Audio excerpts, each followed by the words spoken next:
Summer in Time is a sci-fi romance film that was released in 1980.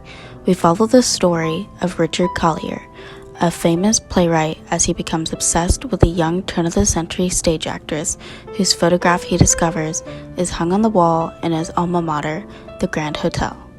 In the opening scene of the film, Richard is at a celebration for his play's debut. An elderly woman approaches him and gives him a pocket watch. The woman leaves him with the watch, and the only words, "Come back to me." Years later, after Collier has gone on to become a very successful playwright, he ends up back at the Grand Hotel. He wanders around and finds this photograph of a young woman who went by the name Elise McKenna, a famous actress in the year 1912, who is later revealed to be the older woman who gave him the pocket watch a few years prior. Collier's growing obsession for Elise is what starts him on the path of possibly going to her. With this idea in mind, Richard sets about to remove anything modern in his hotel room. He changes everything from his hair and clothes to the design of the room. He proceeds to use self-hypnosis to go back in time to when Elise was at the hotel.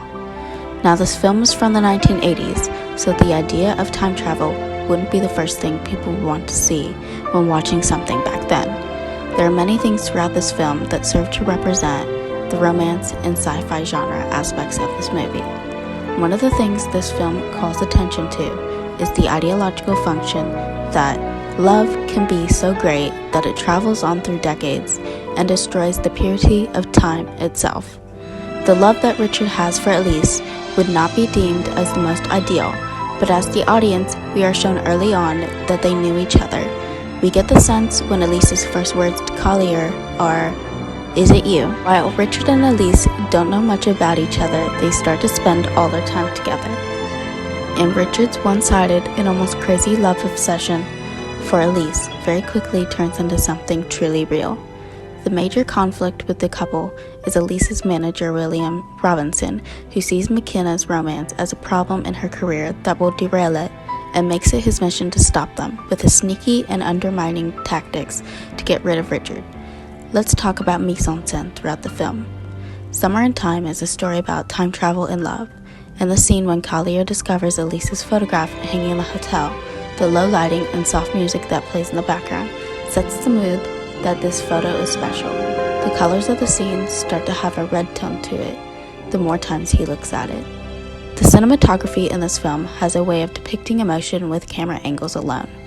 When Collier pulls the penny from 1979 from the inside pocket of his jacket, the camera goes from his hand with the coin to his face as the realization hits him of where he really is and that he doesn't truly belong in that time.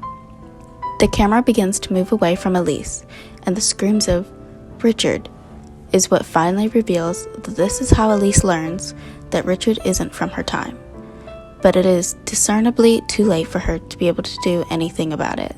While the entirety of the film, it is told to us that they are practically destined to be together, there are reasons only Richard knows that have not yet been known to Elise.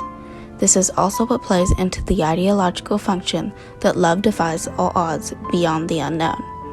The frequent design motif in this film would be the Grand Hotel. This is the place where Richard finds Elise's photograph in 1979. It is also the place where the two meet and their love blossoms throughout the film.